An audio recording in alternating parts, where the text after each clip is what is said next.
And I'm Dennis Quaid, and Dennis Quaid has seen some shit. In the middle of the night, or early Friday morning, depending upon where you are in the world, a group of experienced comics professionals get together to examine and instruct about the art form that they love. That's great comic artwork on Comics by Night, Fridays at 5 a.m. Eastern, here on the Indie Comics Network, indiecomicsnetwork.com. What was that?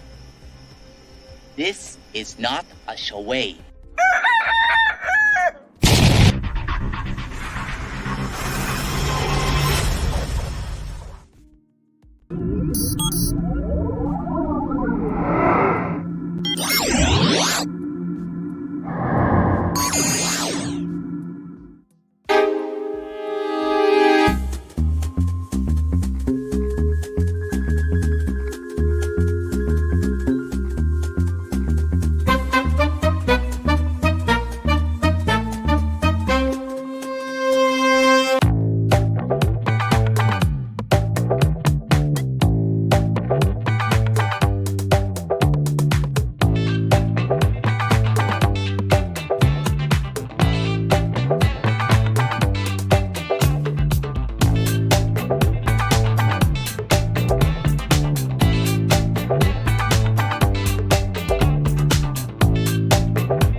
Well, good morning. What a crowd.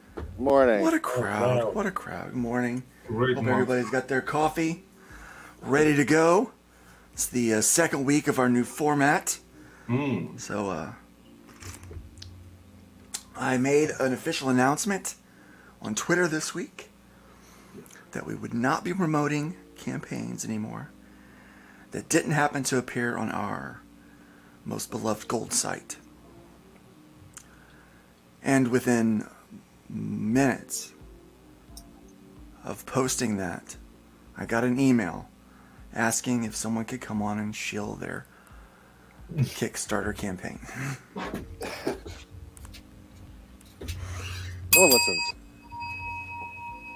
No, sorry, not anymore. Maybe Sorry, they were guys. testing the waters. Like maybe he's not serious. I don't think they are familiar with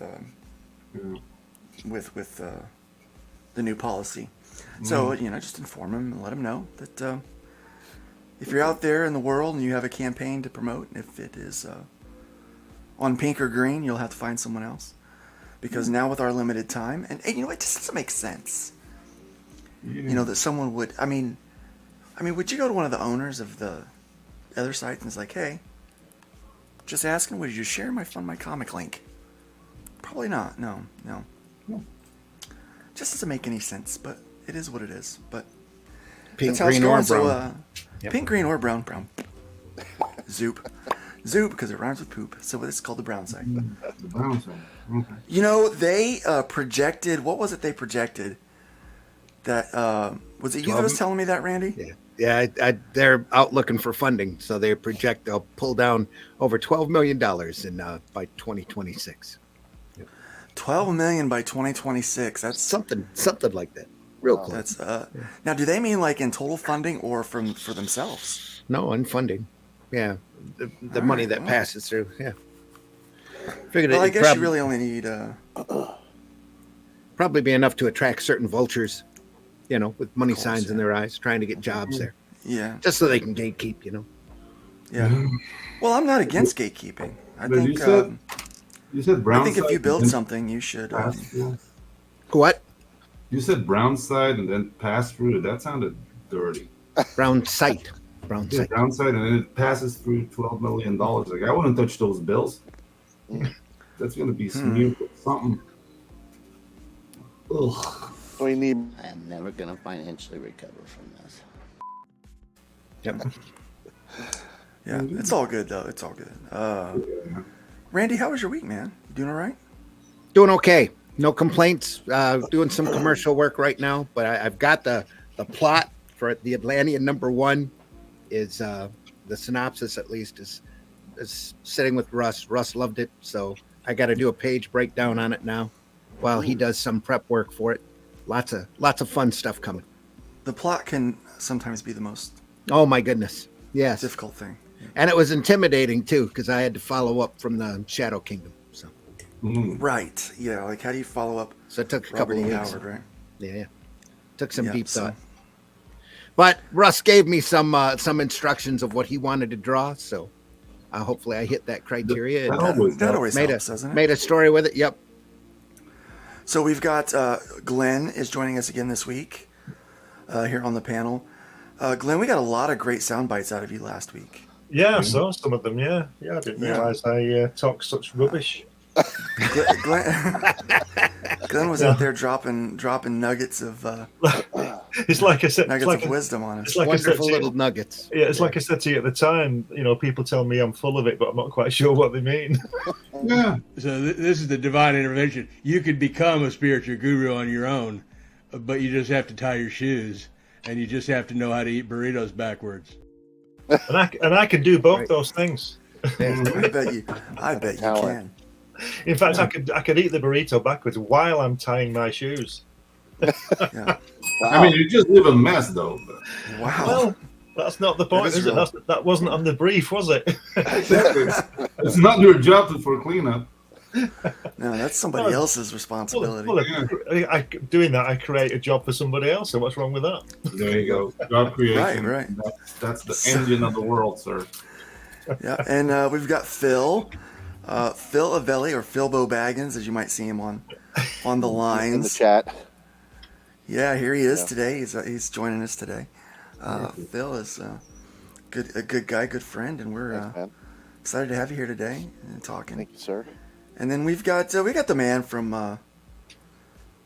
Nantucket down Uncle. there, Mr. Pedro, Man, Uncle Ang. Nantucket. The man with the hat, I don't have a hat on. You need a Panama yellow hat. hat. Yeah. You need a Yeah. yellow hat. How did I do? My week has been eventful. That's good. But yeah, like things came up, nothing like too crucial. But dude, like when this community wants to help you, they do. And I'm not talking about handles. I said like, dude, like, I need some work, dude. Like in a matter of hours, I'm set. So yeah, it's great. Not everything is negative. Yeah, I'm gonna need to put out the feelers for some extra work. Yeah, Things dude, are a little like- slow around here right now. Yeah, and that's the thing. Like you have to speak out. Because I don't know if it's Yeah, ego or yeah. what, but Just we're trying to- I'm expecting trying to- people come to us. I don't know, like dude. I'm trying to clear up a couple of outstanding projects, but Clear we the still decks. got to pay rent. Yeah. We still got to pay rent, so we got to. A lot of these outstanding projects are things that are just a lot of volunteer time, volunteer time. But yeah, it is. It's pretty good week though. It's good seeing you here again, Pedro. Good to have you. Thank you. Sir. We've we've got a lot of segments today, a lot of things to talk about, but our primary goal today is we're going to be chatting. The topic is lights out. It's what do we need to do what do we need to learn about not only making comic books, but getting comic books into people's hands if the grid goes down and the warlords take over and there's no more power, no more internet, how would we survive as storytellers? We're going to speculate about that this morning, chat about that. It's good that Glenn's here because Glenn's been on to this traditional methods for a while. And what really made me think that, what really made me think to talk about it is, and we'll get into this a little bit more later, is a former Marvel artist was talking about lettering. I mean, he did a whole diatribe about how bad lettering is. And I don't want to go into the ironies of that right now, but the ironies were not lost on me when I was reading that. But it was funny how he was talking about how computers have screwed up lettering, and so we'll talk about lettering a little bit, but just in general, those kind of things. But it's not the computer; it's the person behind the keyboard. It's the person, guys. Just to tell you. So we have a new segment today. Here we go.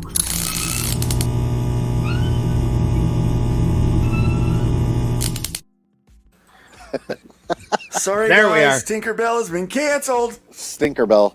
Yeah. Whenever we see a nice proper canceling, we're gonna have this segment where we talk about canceling, right?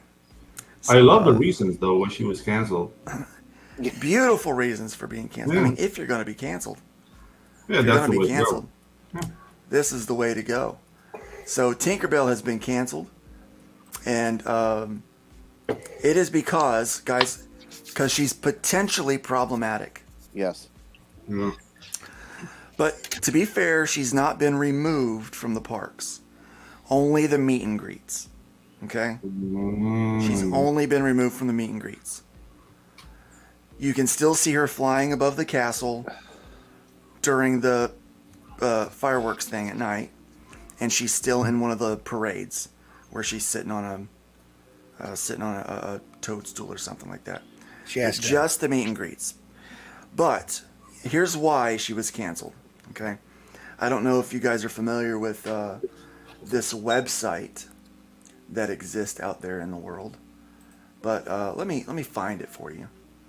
Here, let me pull this website she has up. to divert the male gaze when at the meet and greets. It's not just that. No, it's not just that. Okay. Too many men trying to look down her top. Is that what it is? No. Well, she don't need no Peter Pan. Tinkerbell is hot. Is this the new Tinkerbell?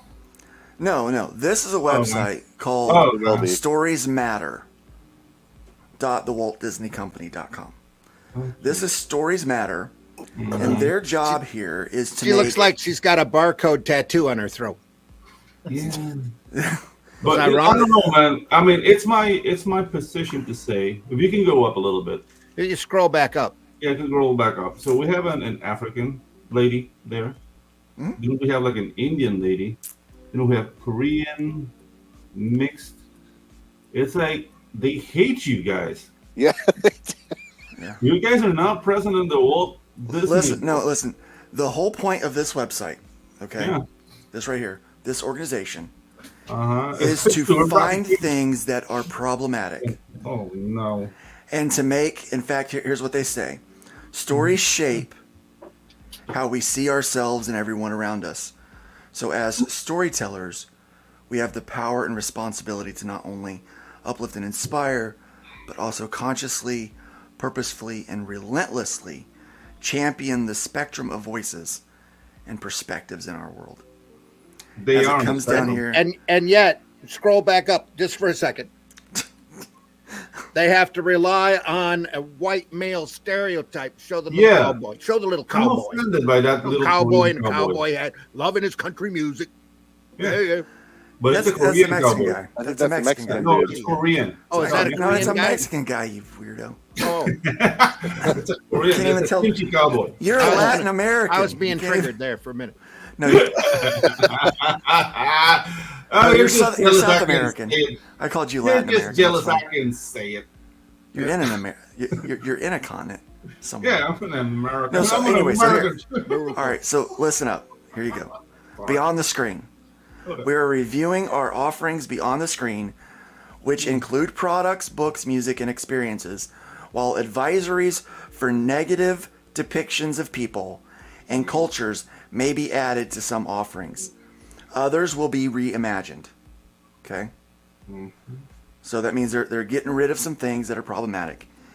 Back, I think it was 2 years ago, That was freaking they have a awesome. list. They have a list of things here on this. Wait, there was one quote that I really wanted to read.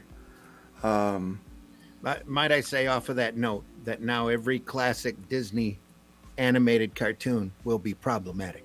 Oh, yeah. Through, at least through Beauty and the Beast. Well, no, Pocahontas would be included into that.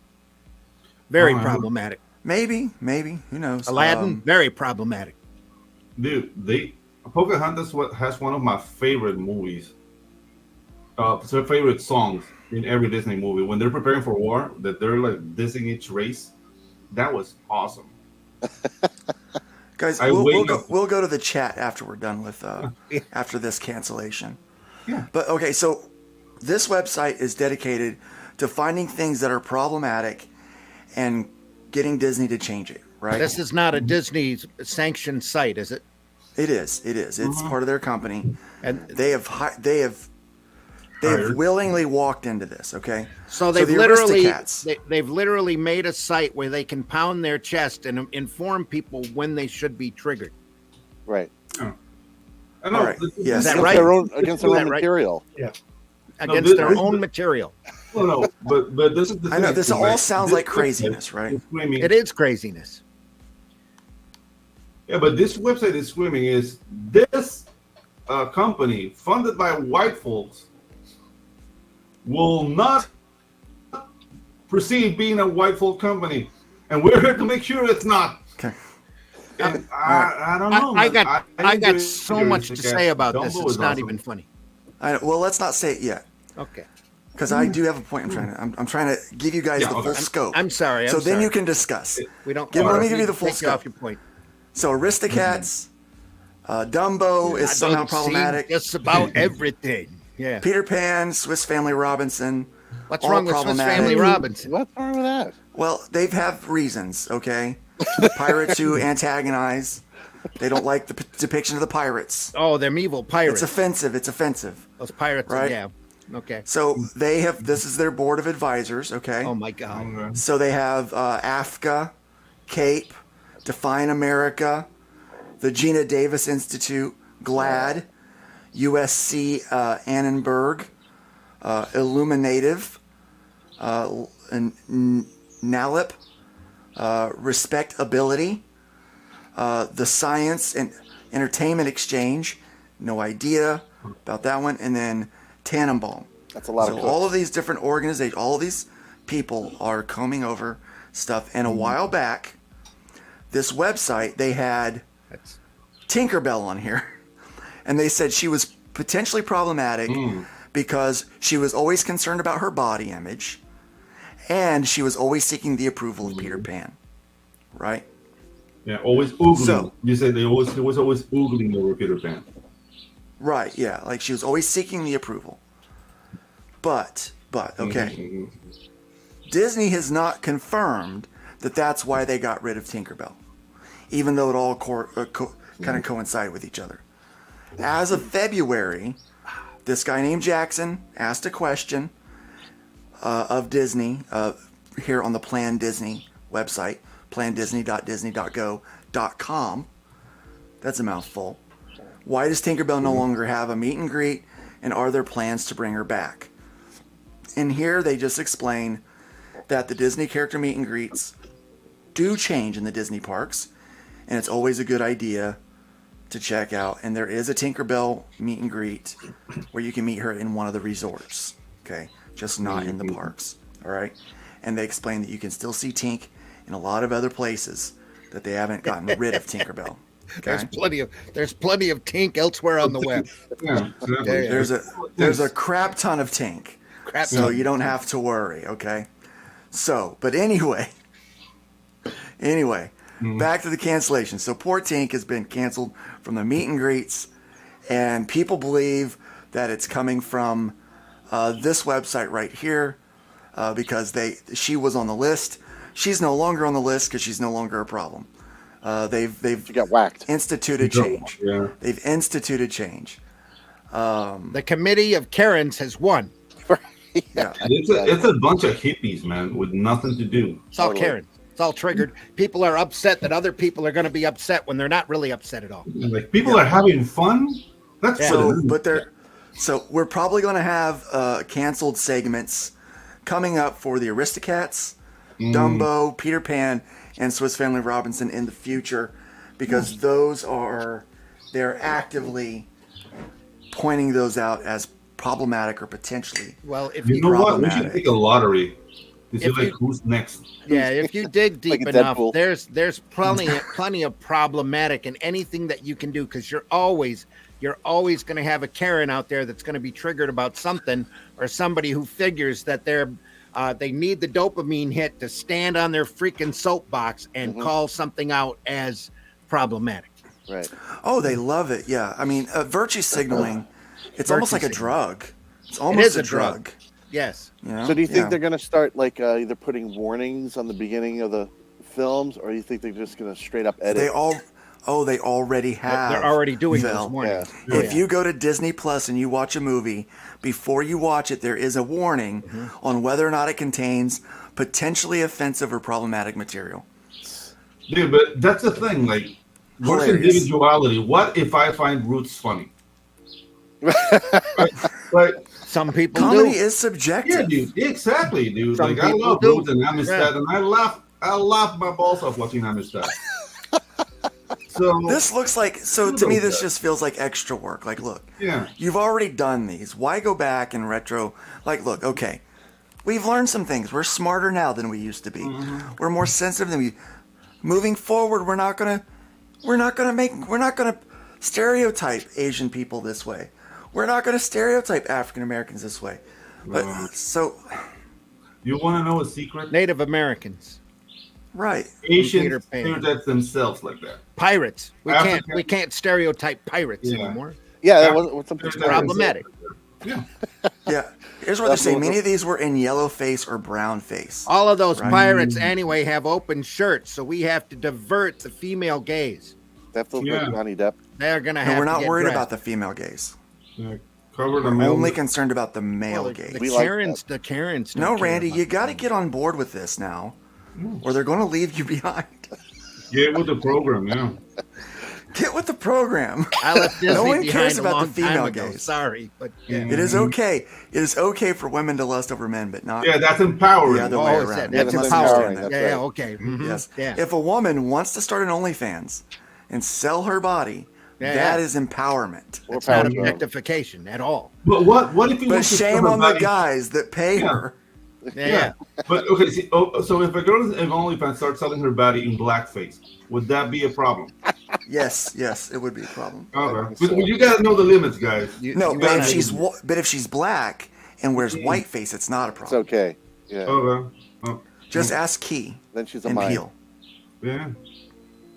Which one is it? Key or is it Peel? The lighter skinned guy in that duo. I don't know. Jeff Taller King. guy. Tall Yeah, guy. He's always okay. playing. He's always that's- playing whiteface. Isn't And that But it's dude, like, I'm not he's offended at all. copying Chappelle though. Remember You know what? Taylor? Chappelle was in whiteface too. Does not bother me. That's funny as hell. Let's it was talk to the funny, though. white guys on the board. Are you upset when someone of a different ethnic background paints their face a lighter shade You know of who did it melanin first, though? and does Eddie an Murphy. impression of you? No. No, but I have a sense of humor. Yeah. Yeah, Exactly. exactly. Right. Okay. Remember when Eddie Murphy did that on Saturday Night Live? He did, and it was friggin' hilarious. It was awesome. Dude, trading places. The train sequence. I am all for white girls. I'm all for. Oh yeah, white girls too. I'm There's a- all for equal opportunity offense. There's a great segment of Learn to laugh, Laugh-In. guys. There's a great segment of Laugh-In. I'm pretty sure it's still available on Hulu. It was last time I looked because I watched it. That has all of the Laugh-In cast coming out in blackface, No way. except for the token black person who comes out in whiteface. It's the most hilarious thing you've ever Oh. seen, and it's Was that really the- a great. It's really a great statement. Was that the guy who always dressed up as a girl, Nadine? Or whatever, was that comedian? Tyler Perry. No, Tyler no. Perry. I'm talking Laughing. Tyler Perry Dave. does dress up Laugh-In? as a woman a lot. Yeah. I forgot Tyler his Perry name. has made a nice career of dressing up as a woman. Oh yeah. There's Yep. not a woman. Also, this guy, the guy that plays the piano wax and does everything. What's the name of that guy? He made a movie with Tom Liberace? Cruise. That role. No. Jamie This is, Foxx. Jamie Foxx. He also did he dressed up like a woman for a while. Like, How did I get Jamie Foxx off? Yeah, on Yeah, in Living Martin. Color. Yeah. He was Shanae. Shanae, right? Martin was her He name. was Yeah. Shanae. Yeah. Well, no, Jamie Foxx was a woman on there. Yeah. And that's the Yeah, thing. it was yeah, Conspiracy some real theories say- fugly girl. Yeah, conspiracy theories say that every successful black actor needs to dress as a woman at some point in their career, and if you look Yeah, at it, well, it happens. I was just well, gonna that say is that is Cat Williams that says that. Cat Williams. No, but before Now- Wanda. Thank you, Thomas Crusader. Wanda. He's Yeah. been saying a lot of stuff lately, Cat Williams. Now I watched his latest comedy special, and there was not much comedy in it. No, it wasn't that good. It wasn't that It good. was not very funny. Not very funny. Not his best offering. Not his best offering. Okay. But you know what, Luke? That's the headspace he's in right now. He Yeah, can't be he's stuck funny with there. all the pressure on him. So I kind of he's- understood it he's as more stuck. of a testimony, more so than a stand-up comedy show. And Yeah.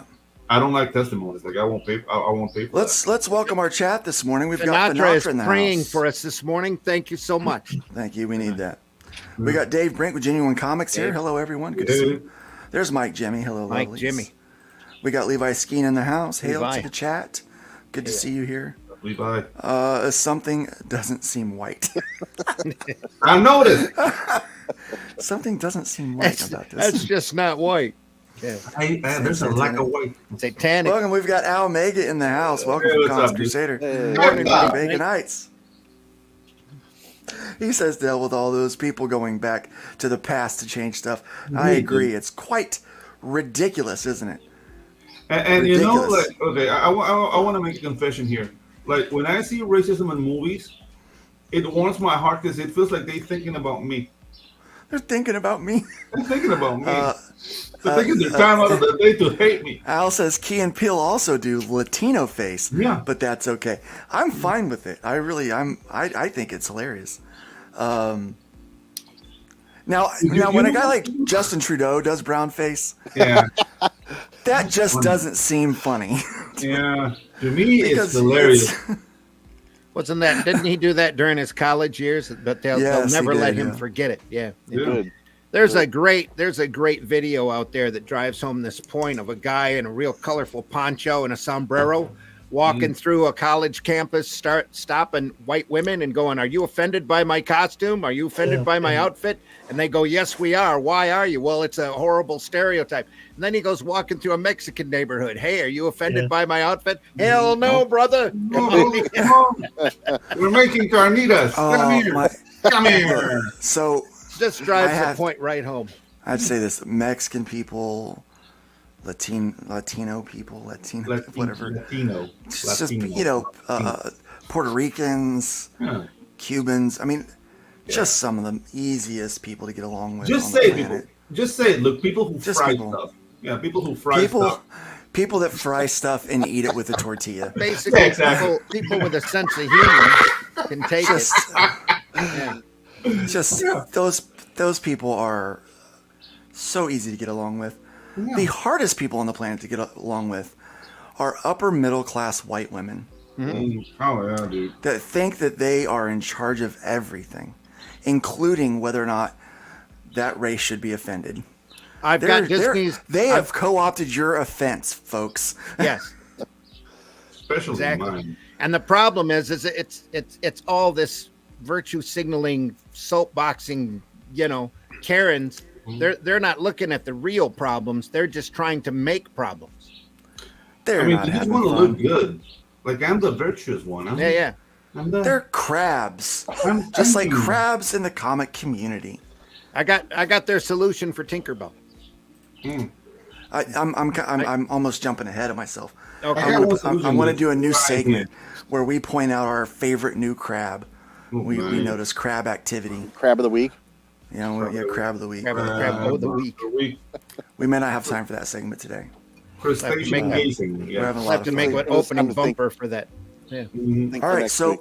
I got their solution, and I know what Yeah. they're going for with this as far as Tinkerbell goes. And sum it up in one word: Lizzo Bell. It's coming. Lizzo, That That'll won't do fly. it. That's coming. the answer. That's the answer. That is the answer.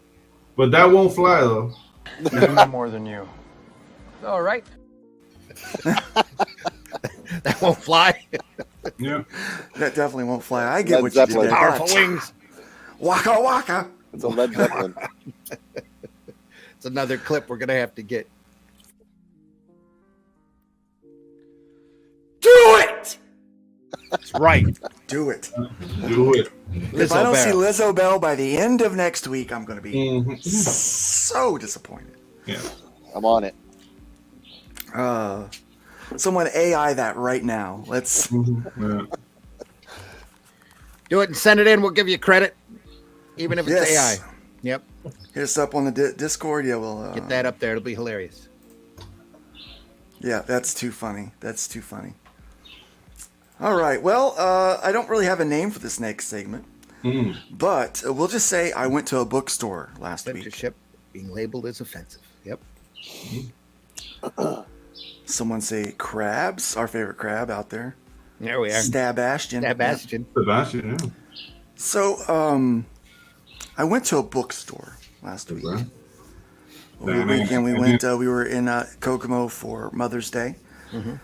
Saturday, we decided to go to the mall because they have a mall there. I remember when there was a day when going to the mall was not like a special thing to do, but we don't have a mall here. Wow. So We it's have to like drive watching a a while to leprechaun. even get to a mall. Molly. And so we went to the mall, and it was nice. My father-in-law got a little walking in. He did a little exercise, and I made my way down there. I saw a couple people I knew.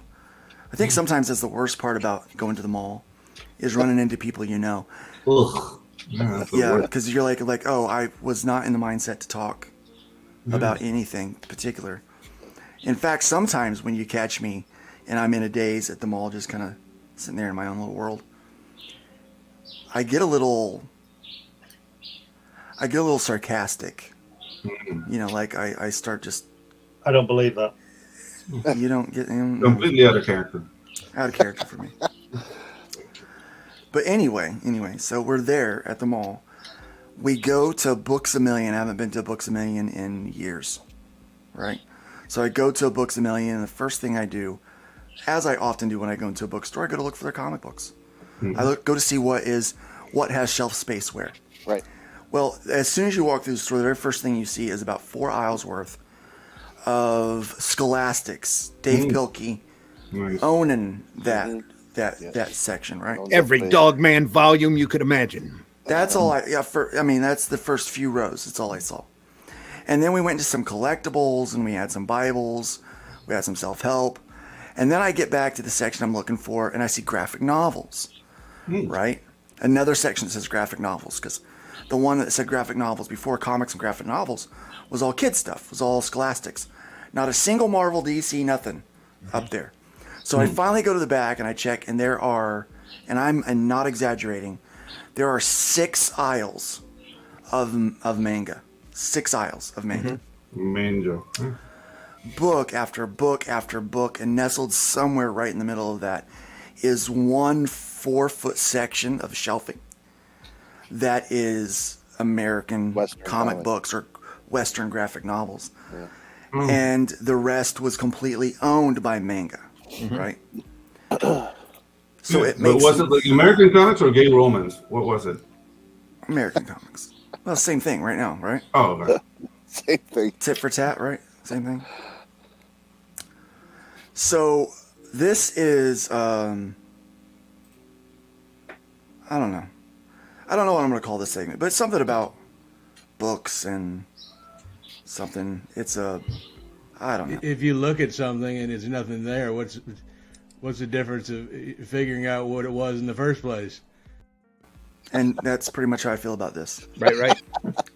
So, Oh, geez. Oh, saying no. saying It that just keeps right? getting worse and worse. No. Right. So Oni is now launching a Sesame Street. They're trying to get in that front section of the bookstore. They can't right? destroy EC hard enough. They have to go after Sesame Street too.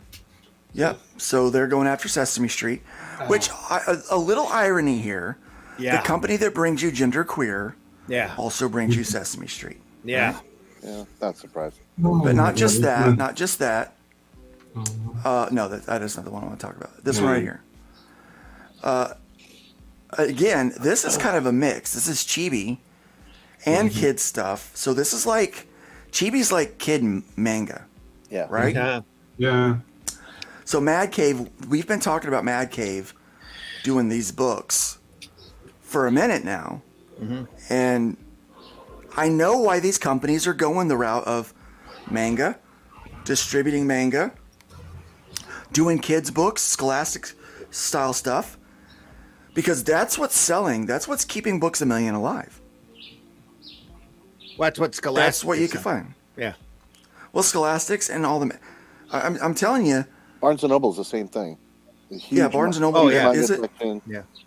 and like one shelf of Western comics. I mean, more than what you're describing. So, you know, they at least have a full section from the top to the bottom. They have a row. Yeah. All of their Noble says, collectible stuff was anime and manga. Yeah. Everything, like, I didn't see anything. I couldn't even find a Batman cup in there. Like, there was nothing there. It was crazy. Well, there's been a huge drop in merchandising of the American icons in that too within the last 6 months. Ever since the movies dropped through the floor, nobody's interested in picking up. I take that back. I found if you go into Ollie's, you'll see it's something completely different. I take that back. Okay, I take it back. There was one Western comic thing there. It was a framed copy of Thor: Love and Thunder that was on sale for Welcome Rex.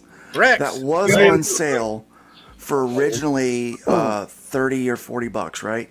Was on sale for like $13. And I looked at my son and I said, you know, that's how much that shadow box frame cost. Like, he goes, if they would put another comic book in there, it might be worth $1 or $2 more. Yeah. Sorry, I'm late, guys. I was doing a stream. I didn't mean to overstream you. I was pushing fund my comic projects. There you go. Nice. There you go. Hey, that's perfectly fine. That is perfectly fine. But yeah, so that's do you guys feel like like we're the so indies have always kind of been the single row, like the single shelf at the store, leftovers in this comic book industry. I kind of feel like I'm on a cart in the back room, kind of now.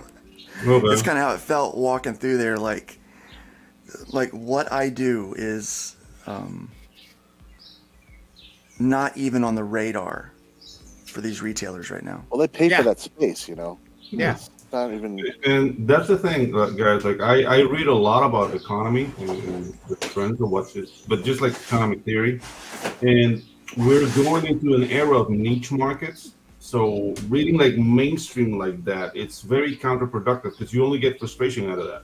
Yeah. That already happens to the music industry. Like, bands right now are making more money out of direct sales and YouTube than even doing concerts, and they don't need managers. Wow.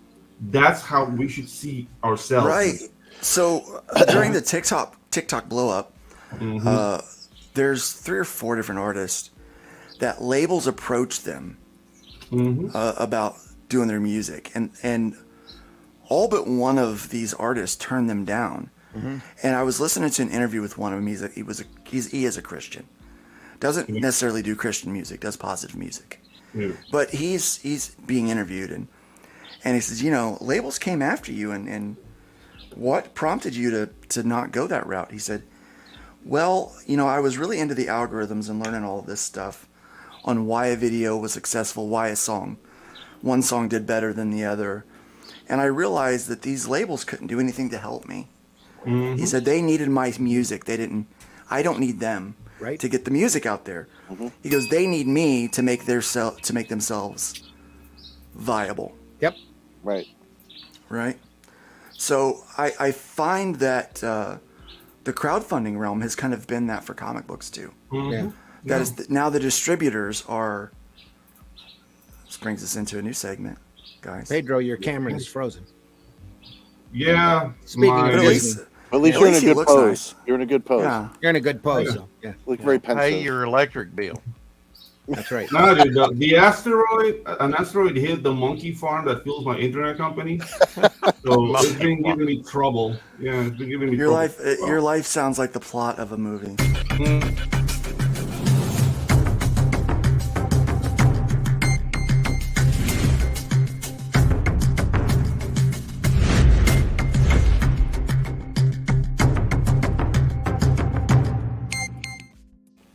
Indie Comics Unlimited Live, guys, new segment.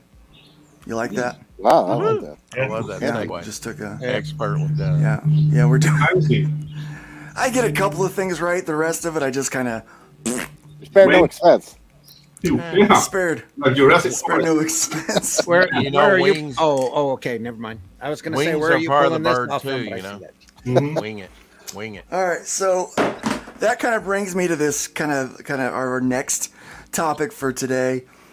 The labels, obviously, they need the music more. They need those content creators. Distributors need content creators. For a long time, we've been thinking that we needed the distribution companies, right? Yep. And to some extent, we do.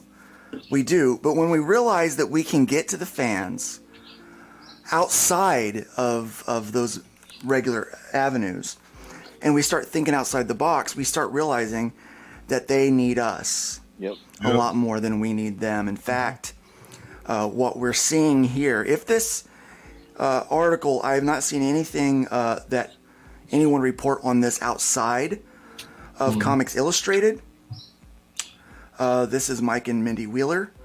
I know they can be a polarizing type personalities, but they say they have a source that sent a letter to someone crowdfunding on the Green site,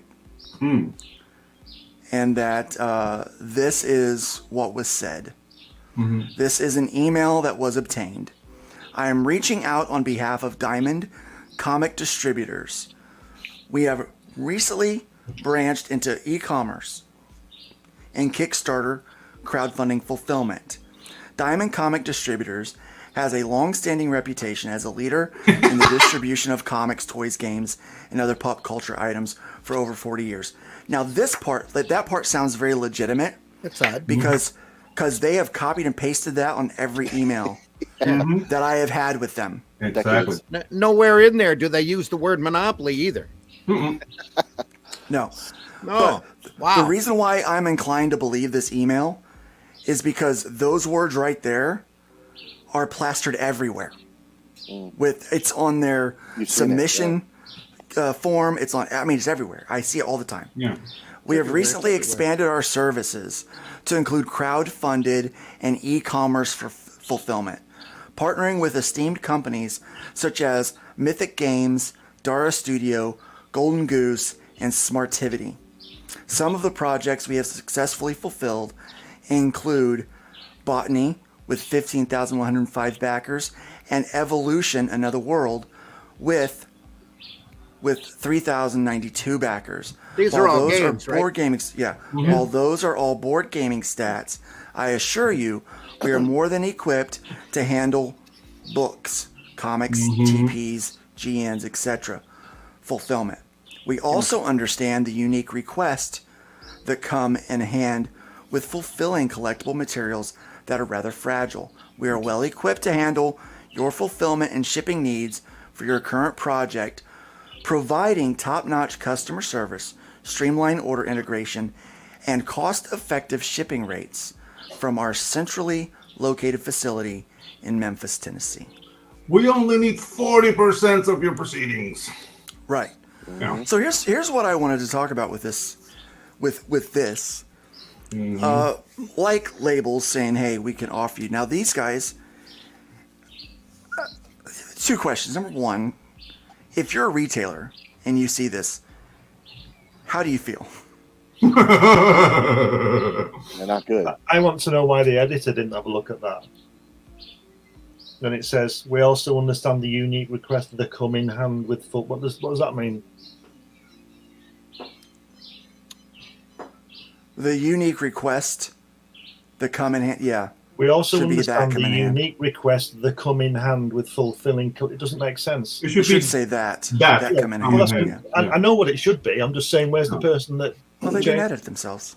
Well, that's what I said. They're not editors, they're distributors. Glenn. It doesn't It's give me written much by someone who faith. can't write. Yeah, but it No. should be checked. Yeah. But then again, it probably checked by somebody else who couldn't write. Yeah, Look, they don't have to worry about that because they're Sigma. Mm-hmm. Okay. Dead silence. Thank you very They Yeah. much. got that Geok. They got that. Dead Yeah, silence is yeah. brought to you by Nerd Bacon. There you go. Yep. How does it, like, if you're a retailer, how would this make you feel? That Depraved? your distributor is now diving into your competition, because for so long I've heard retailers complain that crowdfunding distributing through crowdfunding is cutting them out. Yeah. And I mean, there's a lot of them that I've talked to that won't support crowdfunded books for that reason. Yep. Because it's a matter of principle for them. Yeah. I get it, but the thing is, like, they're demanding loyalty when there's none from them. Try to approach them as an indie creator and see how many books you can get in there. Loyalty in the So- direct market. That's a foreign word. Yeah, exactly. But that's the thing. Like, on principle, like, sir, whatever. Ask Marvel about that. Yeah. Anyway. Yeah. Right. Okay. Heroes World. Anyway. So then my second question going from there is how much of the future of comics is crowdfunding when Diamond is finding their way into that, if this is true? Yeah. You might be reading too much into this. Yeah. You know, this could just be Diamond's desperate way to try to fill their warehouse space that's suddenly empty because they're not carrying back stocks of Marvel and DC comics anymore because nobody wants them. Mm-hmm. We got some empty warehouse space. You want to use it? But that's the thing, Luke. That's the thing. This is Luke. that Like, Ripasend program all over again. Right. Yeah, this is basically Ripasend. Yeah, crowdfunding is another way to make direct sales. Because the thing is, like, yeah, that's good when you're launching the book, but if you want like a permanent store, like the ones you can make in Fund My Comic, or you can make your own, that's another way to keep permanent. Because that's the thing, like, I as an indie creator, like, I make money during campaigns, and then I'm in the dark until I get a new book. So if you set up a space where you can make the direct sales while you're working on other books, then that will bring this revenue stream a little bit more, like, constant. So I think that's the future. I don't see ourselves going back to comic book stores because we don't owe loyalty to them. I'm sorry if that's harsh, but if I was a retailer and I saw this, and Diamond was pressing it, there'd be a pretty hot time at the next retailer summit. Yeah, exactly. That's a problem they have to solve. Or maybe if the retailers are clever, they can band together and then talk directly to creators and skip Diamond. Let's turn this into a bar knife fight and see who wins. How dare you? There you go. That's the thing. Let's see who wins. Yep. Just it's new waters, baby. I don't really know what this means, though. Maybe What? Doug can help us.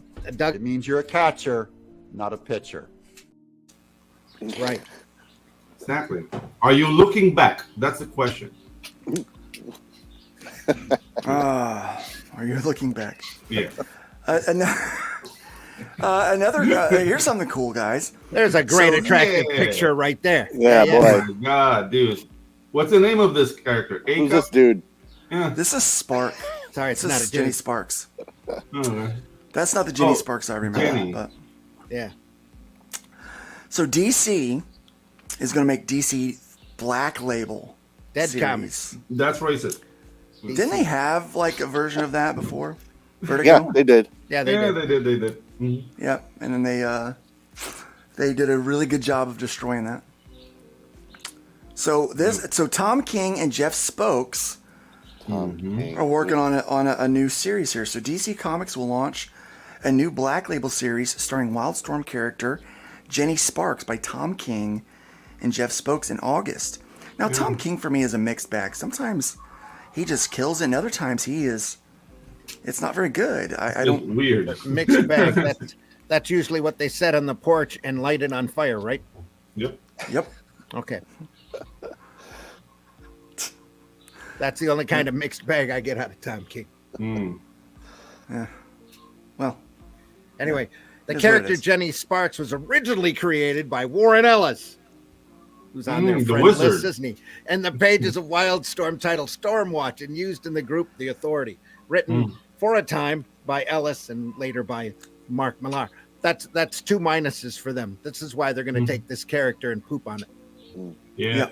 Jenny Sparks. They don't like either one of those guys now. Either one of them are on the no-fly list. Yeah.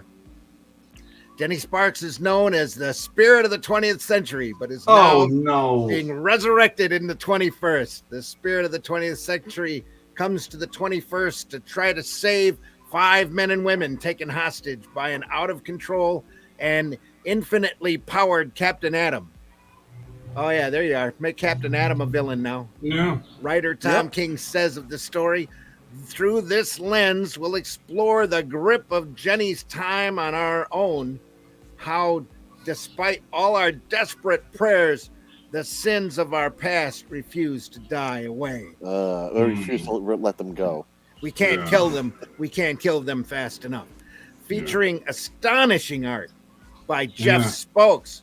Seriously, it's so damn good.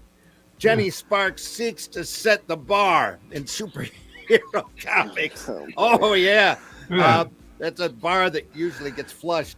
Anyway, to show how our heroes can illuminate and define our moment. Down the crapper. Yeah, exactly. Illuminate, spark. Wow. That's writing. He's a clever. Oh, you silly, simple bastard. Pretty much. No, dude. This is dragging on for 6 issues. Each issue of the 6-issue series will feature 28 story pages in a 40-page comic. Wait, what's going to be in the rest of the pages? Adverts. Yeah. Adverts. Yes. Wow. The first issue will feature interior art and a cover by Spokes, variants by Julia March and Homer, and a 1-25 variant by Swawi. The content is for ages 17 and up. Street date for #1 is August 21st. Yes. You killed it, Randy. Yeah, that was awesome. They're also launching a Zatanna Black Label series. Yeah, you know, for marketing, this should like include an A-cup bra.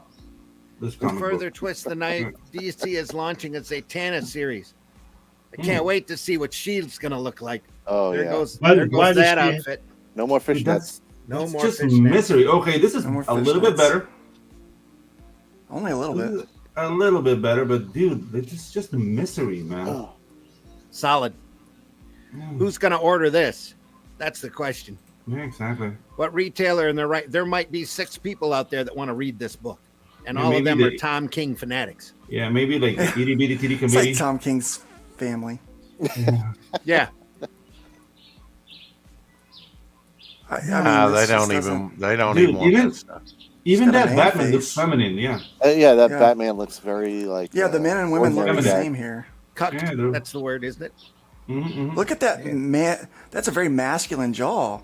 Yeah, dude. He drew on that woman there. It's a pretty masculine look to her in general. He looks like a construction worker. Yeah. She looks like a trans. She's a superhero. It's a superhero.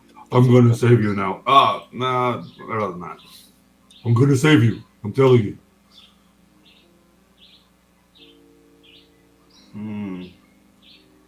Zapped her forehead. Yeah. That's all the action you see in issue 1, folks, right there. That's it. Yeah. A little forehead sapping. Well, that's Is that Captain Atom? That is Captain Atom. They're making him a bad guy. Yeah, they are. Yeah, they are. Oh, son of a biscuit. And also the figure is very feminine. Because you can't crap on these heroes hard enough anymore. Yeah. But you know what? It's feminine because of the posing. Look at how he's distributing the weight of the hips. Yeah, there's no space for the junk. What editor up there approved this ass shot? They should have made it like really. I mean that's not an ass shot. Give us some booty. No. That could be a front shot too. Right. Yeah. Pedro's right. Taste the goodness of the biscuit. Taste the honey sauce. Taste the goodness of the biscuit with the honey sauce. If Pedro's right, that's got to be a first. You have to have a biscuit there to taste. Yeah, dude. Those are the Regency Explorers, sir. I'm an expert in that area. Yeah. Yeah. And that, my friend, was not an ass. You need a little help. Yeah. You need a little help with that junk. It'll avert your male gaze. Yeah. It did.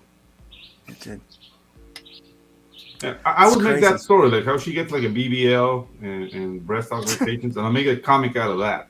Of course you would, Pedro. More action-packed than what they're going to offer. And of the 6 of us, you could get by with it.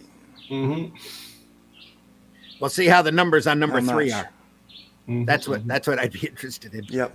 They'll never know. We'll never know because they won't make those numbers public. Man, of course, you bigots. No, they won't. Yeah.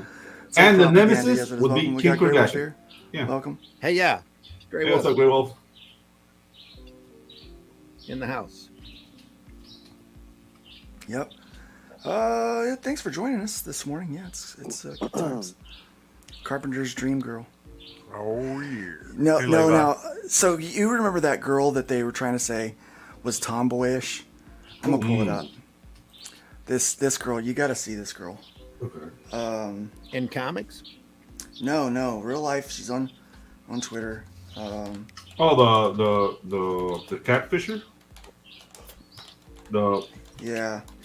The Catfisher. It's the name of my next comic. Yeah, the Catfisher. The Catfisher. Yeah. Catfisher King. Catfisher King. Where is that girl at? Isn't the same tomboy a stereotype? Oh yeah, but we don't want to. No, like that chick is hot. Like I've seen her. Yeah, I know who you're talking about. She doesn't She's look a little rough. tomboyish. She's a little rough around the edges, you know. Like, she lives in the open bush, but. So she's got this real thick Southern accent. Oh, it's the girl that catches the catfish. Yeah, and someone was like, if you like this, you're just admit you're gay, right? But check this out. What's that got to do with being gay? She catches a catfish. Right there. She's awesome. Yeah, this is crazy. My ex-father-in-law did that. He called it. It's called Okie noodling. It's called noodling. Noodling.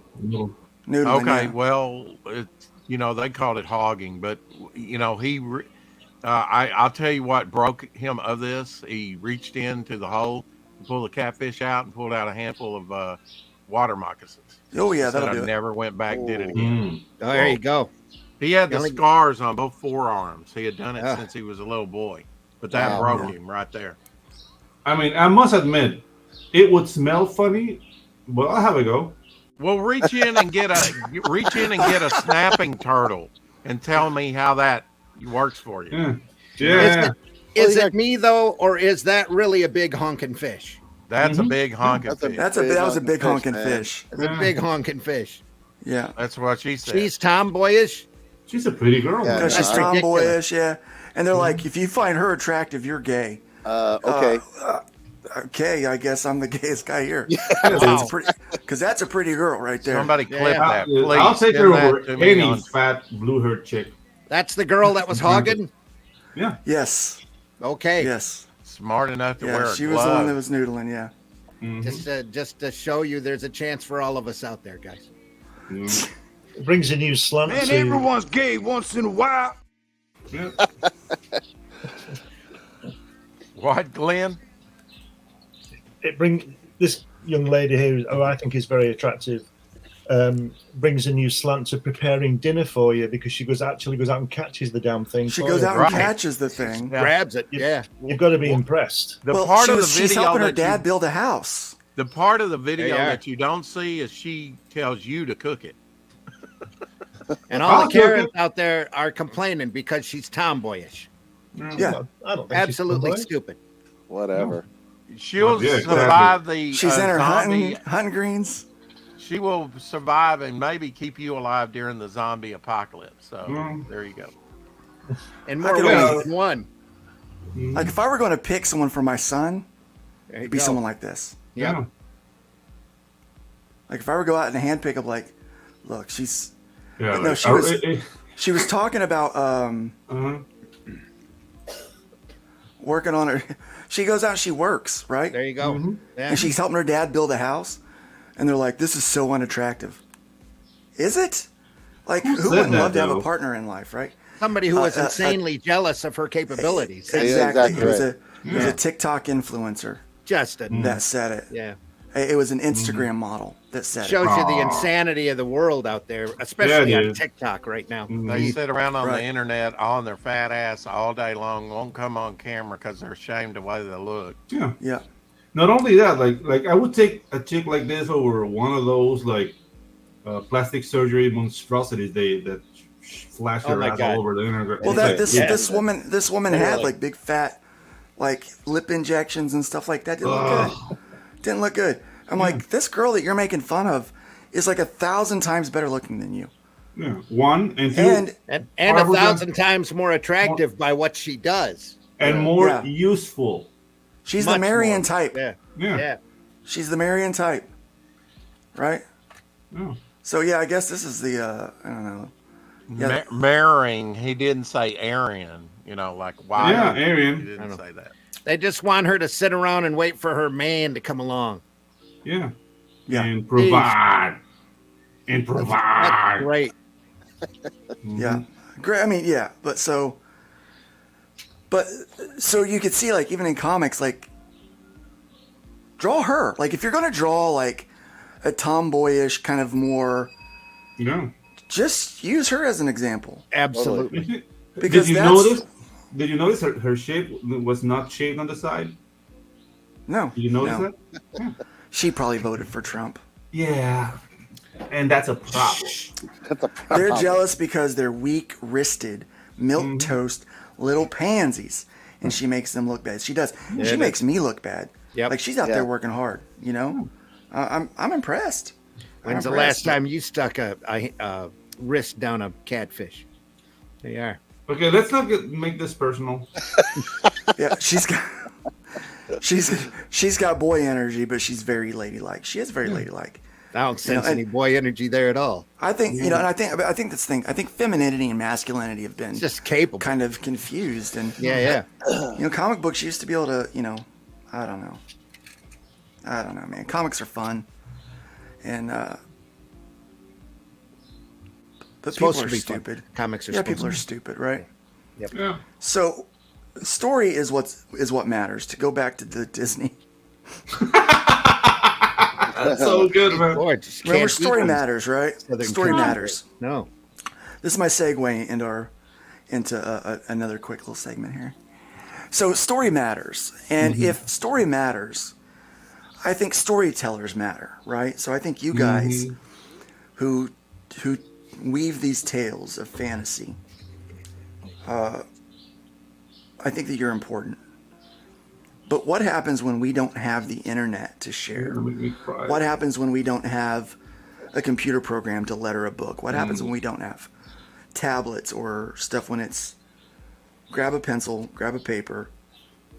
What are some of let's talk about how they made comic books and distributed comic books before this new internet and digital age. And for that, I'm going to have to rely on Randy and Glenn because I wasn't alive then. I'm joking. I'm so joking. I'm sorry. He called you old. We don't find that amusing. Yeah. You don't find Ageist. This is a gray hair of experience. There. Can't nobody tell me nothing. You can't tell me nothing. Yeah. I wish I had some gray hair to be gray. Never mind. Yeah. Right. So I found my first. I found like a legit. Like what you've got to remember, Luke. You've got to remember, Luke, and you young whippersnappers. You've got to realize that in 10 or 20 years, when you're our age, young people will be pissing you off as well. There you go. And you won't They like already it. are. Well, I'm yeah. pissed off right now, Glenn. And you Thinking bad now. You Just won't get a little like older. it. Yeah. Yeah, you geezer. When someone called me the real Sigma Rizzler, I was like, screw you, shut up. I don't even know what that means. I was upset when someone called me based until I found out it was a good thing. And I'm still a little upset they called me based because I hate that that's a thing. Yeah, that sounds like they're calling you fat. Like, Isn't that what they do to barbecue? They baste it. Close. 30 years ago, when I was relatively young, my stepdaughter asked me where Santiago was in Chile. She didn't know where it was. So I showed her, I said, get the map book, and we did that. And I showed her where it was. And I said to her, I can't believe that you don't know where that is, Lisa. What would you do if an alien landed and asked you where somewhere was? And she said, I'd tell him to ask you. So that's a solution. Yeah. All right, so let's talk about the traditional way of how comics were made, because I do know a little bit about this. Because when I was first getting into comic books as a teenager, I'd ride my bike around town, and there was a printer that had printed some comic books and actually had some comic book pages on display in the front window to show some of the work that they were capable of doing. And it was neat to see this like big sheet of uncut, unfolded comic book pages. Mm-hmm. And so I went in and asked the process. And we all know the traditional, you start with a pencil and paper. Then you move to the inks. You throw the inks on there. But what a lot of people didn't realize is sometimes the inks would get colored but they would use like a Pantone number. Mm-hmm. Like there was only a select number of colors they would print before they moved to CMYK and started printing that way. Like you would actually have to have a panel or have a plate for each color that was going to be laid down. I kind of think that started in the other way, didn't it, Glenn? They started CMYK and then worked over to pen. I would say you got that the wrong way around. Yeah. Okay. Yeah, in the times of the chemical, everything used to be dots. Mm-hmm. Yeah. Three different or four different tones of dots. Yeah.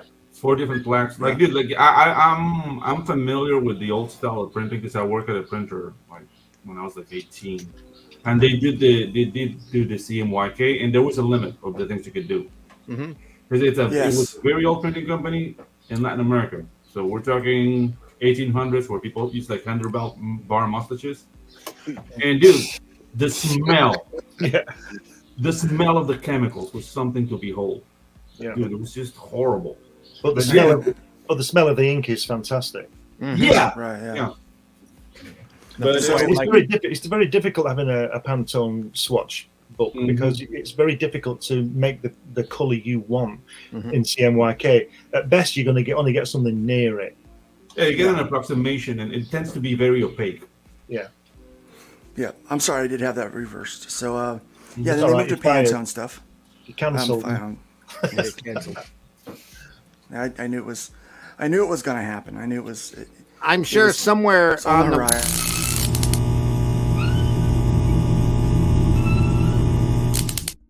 Nobody's safe.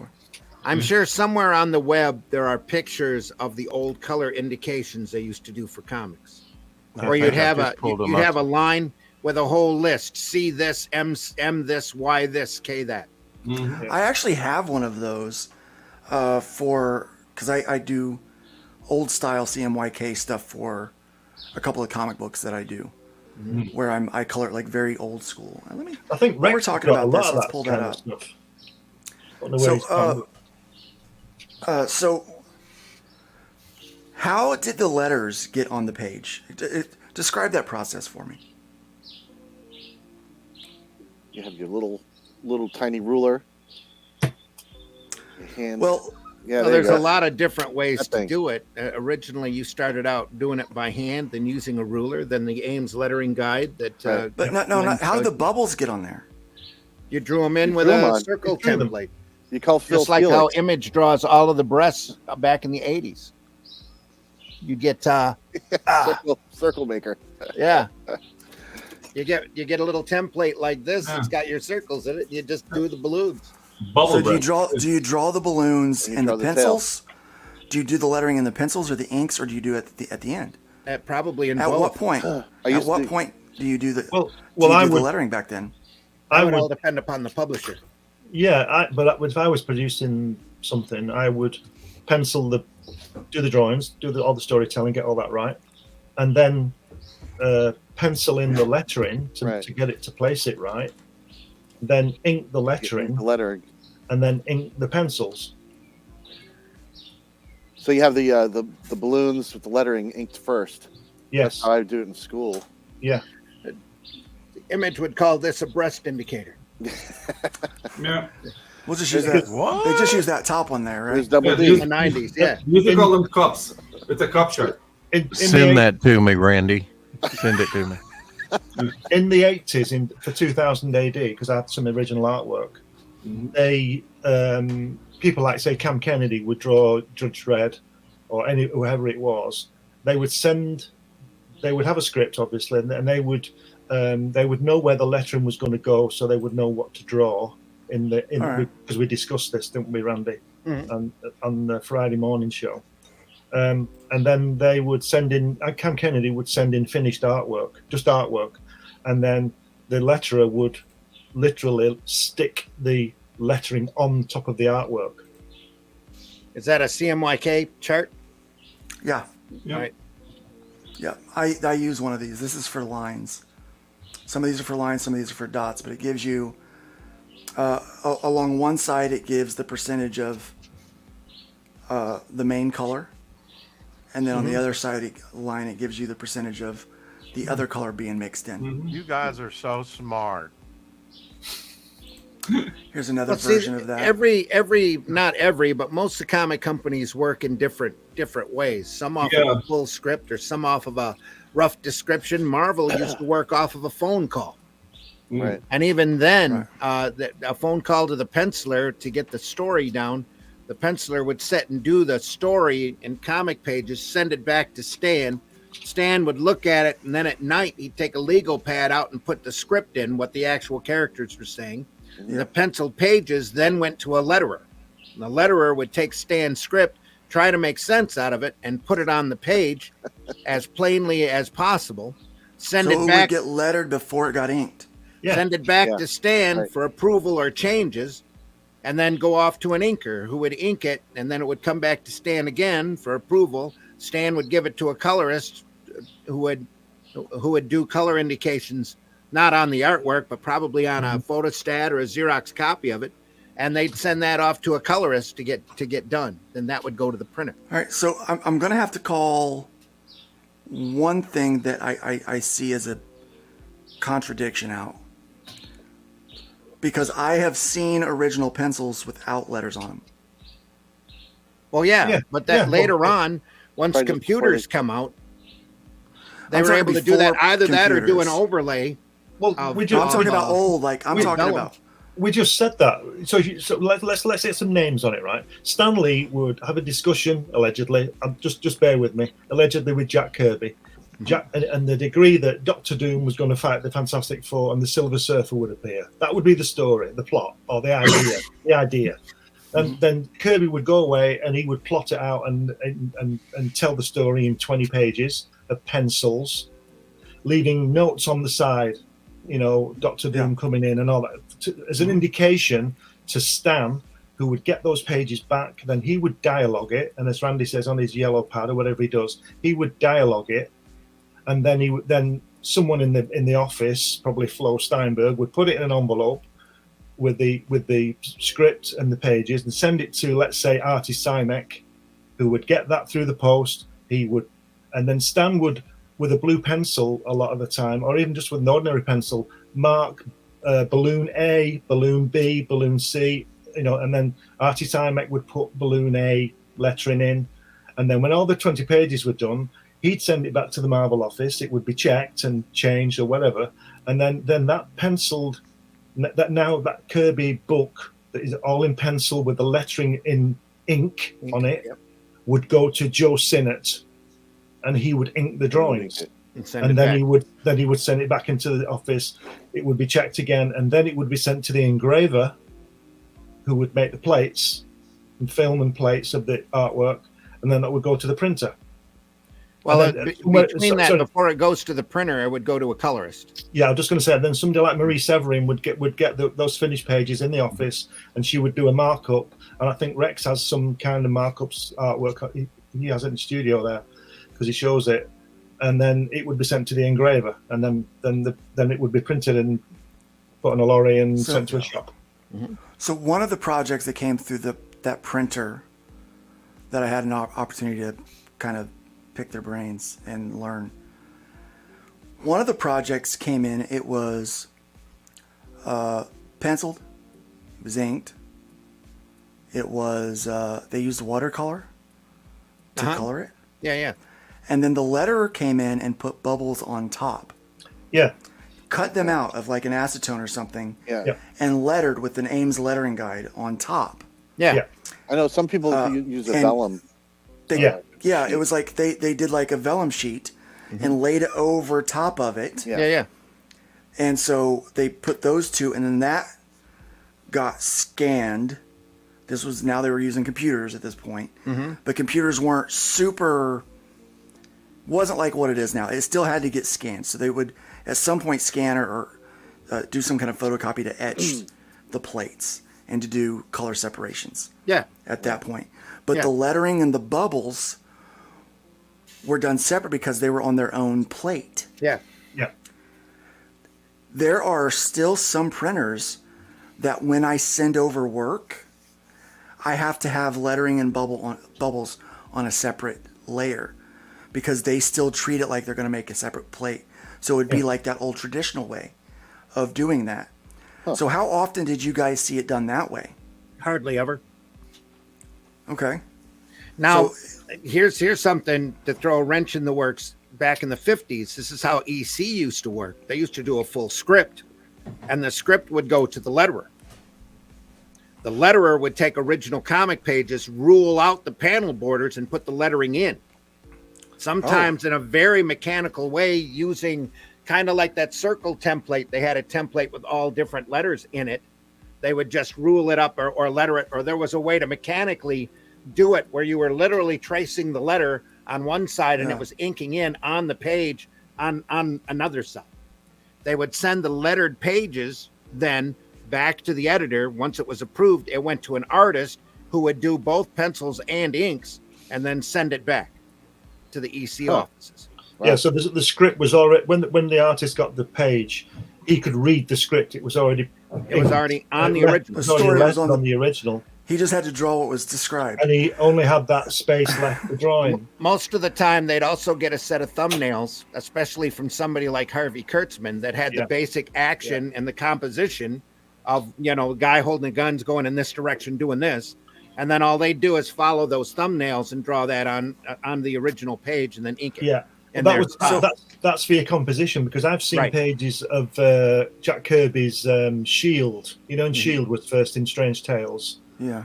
He drew the first issue, and then John Severin came in. And John Severin, I didn't know at the time, had done a lot of work at EC and all that, which we've covered as well. Mm-hmm.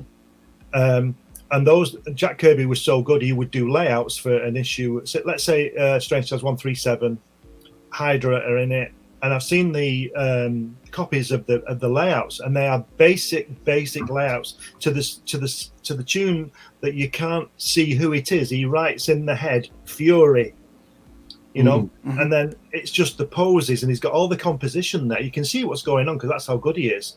But then John Severin would go over it, and I guess he would have a sheet that he could see what Fury looked like, and then wherever it said Fury in that position, whether it was a face or from his back, he would draw Fury. Mm-hmm. So, I mean, I don't know whether you've seen those things, but they're in the Kirby Collector. I think they show them. They're absolutely brilliant. They should just print that, as far as I'm concerned. They're just wonderful. And I've seen some roughs from Rom Space Knight, if you remember that title, Steve Ditko did in pencil.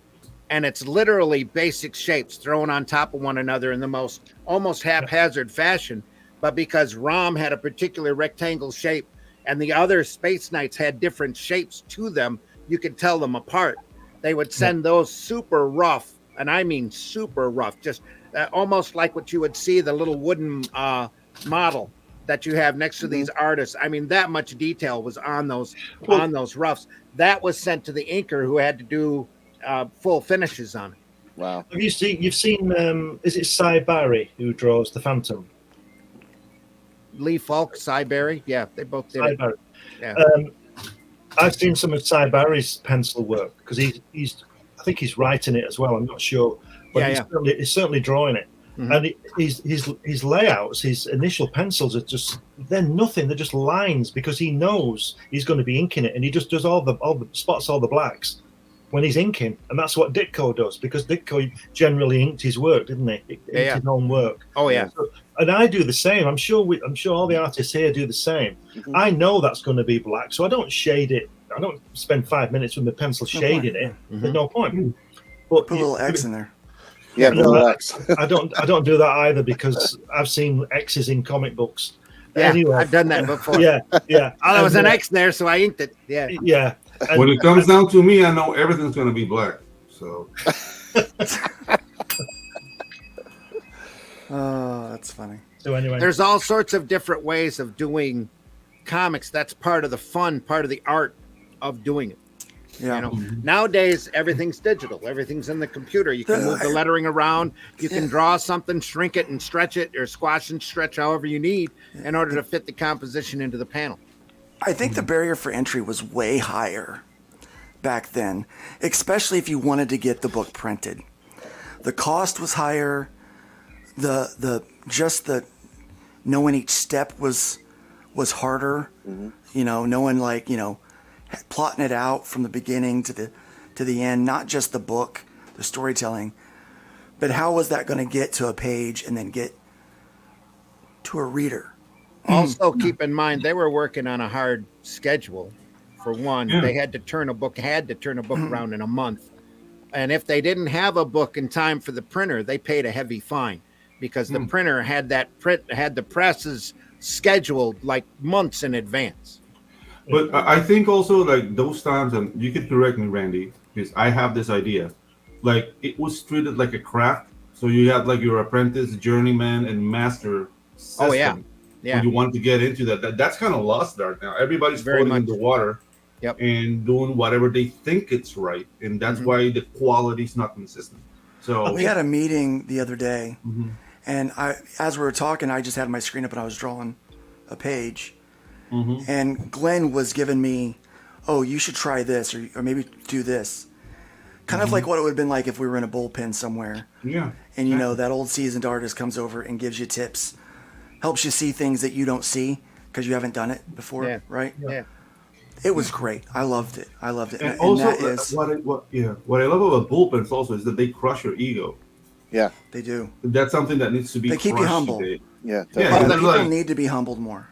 Also in there, on the opposite end of that spectrum, every artist fed off of the other artist. You'd all get together, compare your work, ask them how they did that, how'd you achieve that effect? Well, I did it this way. Oh, okay. Well, I'm going to try that next time I get a page.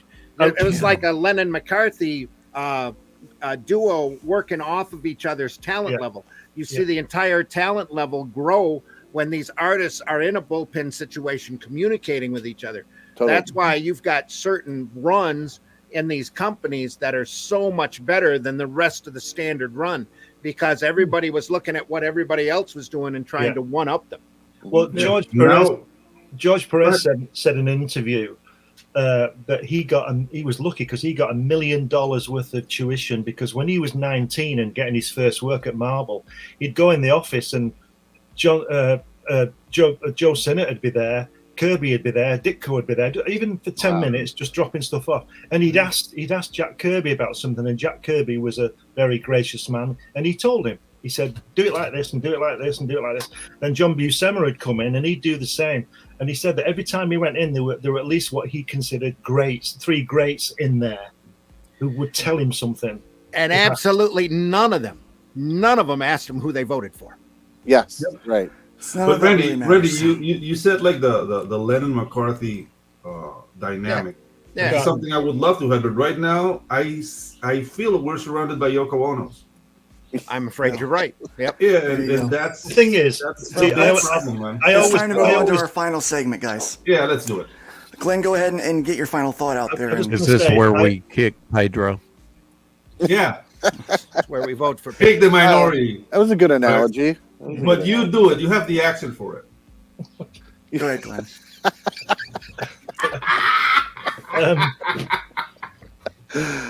Right, I always come back to this. Hold on. White guy's always going to be the guys are last so stereotype. racist. I'm standing. Ku Klux Klan! Oh no!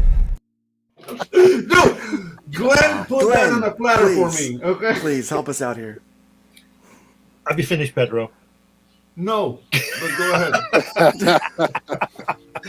I always say it comes down to this, and people don't like it, and I don't give a toss.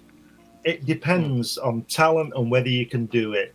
And today, because of the Mixam and crowdfunding, everybody thinks they can sing, and they can't. There's a lot of shit out there, and in the old days when comics were real and people were real, and people didn't get upset all the time over nothing, or at least if they did, it was a serious situation. Those guys had what's called talent. There you are. And that's how they got. That's how they got the job. Yep. Brian Bolland got that job drawing Judge Dredd because he's a fantastic artist. Oh, he's amazing. And that's it. Yep. So, that's simple. And everybody, there's always going to be somebody out there to get triggered by something. Yeah. You know, and Disney has been around literally for decades, almost over a century now. Well, Mickey Mouse is about a century old, and they're full of stereotypes. They're full of and modern context. There's always going to be something in some Disney movie somewhere that's always going to trigger some Karen out there who's got to jump on a soapbox instead of taking it out of the context of the day. But let's focus on something more positive than that. Let me just finish with this. If you need any proof of what I've just said, look at how many people are dragging things down. It's because they can't produce what they're dragging down, because if they could, they would. It's that crab logo again.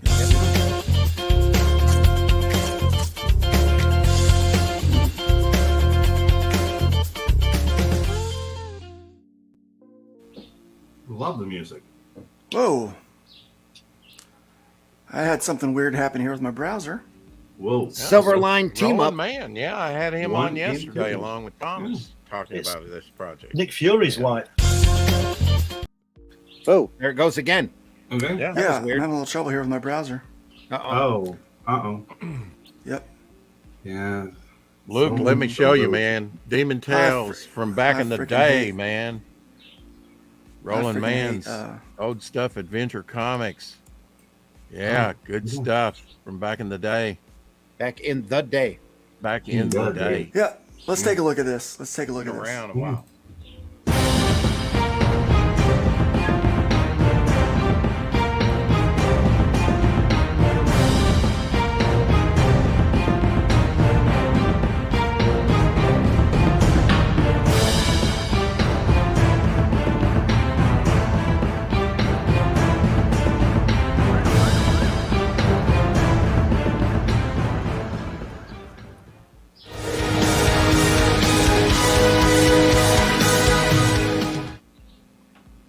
There you go, guys. This is short and sweet. This is our spotlight today.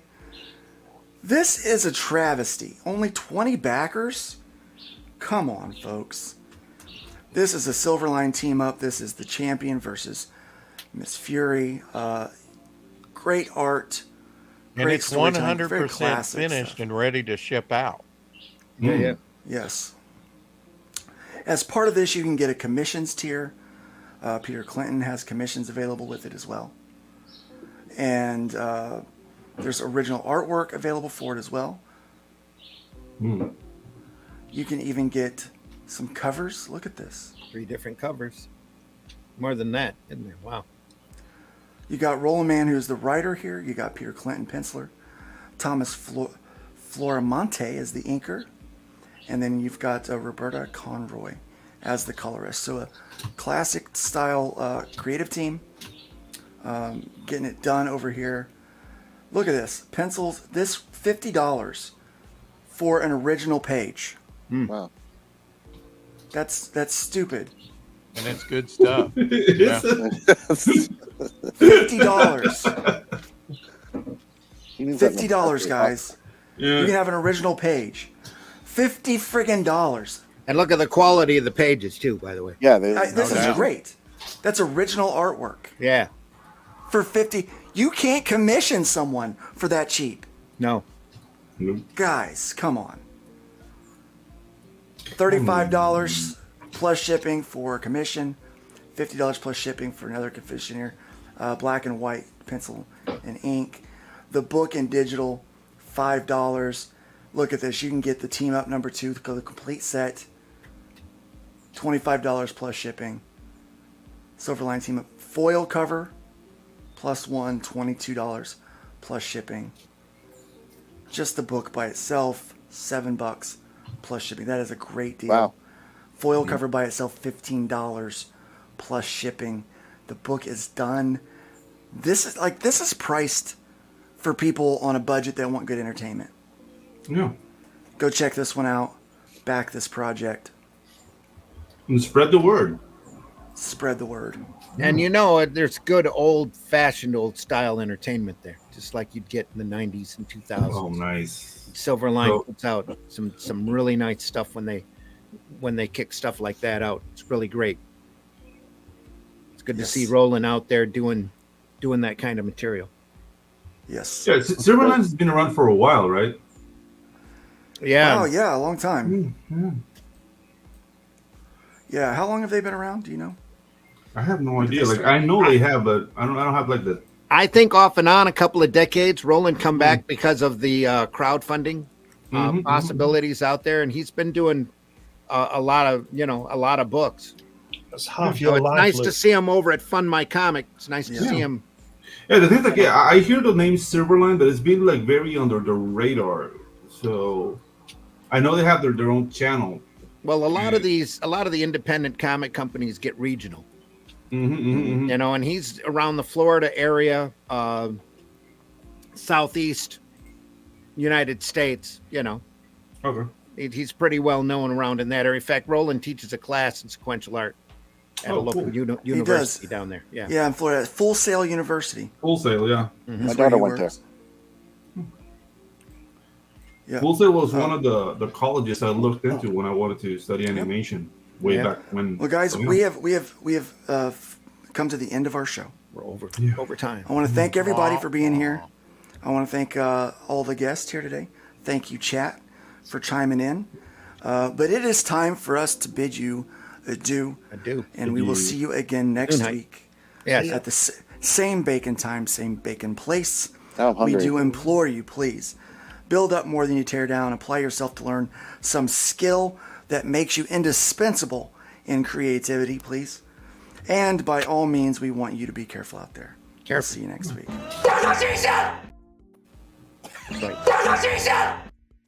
All right. Why is it playing the wrong clip? Randy, can you click the clip for me, please? That was even better. That's a better ending. Yeah. There we go. Do you draw the Flintstones naked?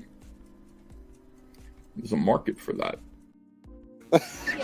Let's be careful out there. Let's be careful out there.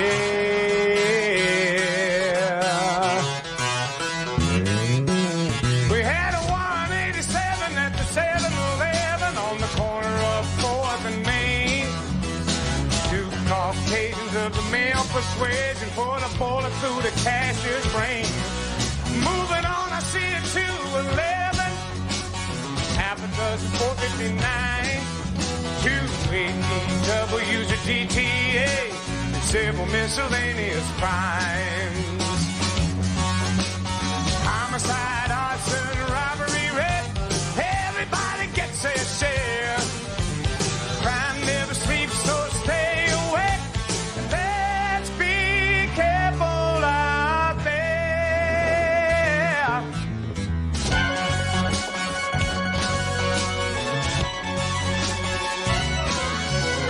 15 out of 20, that's true.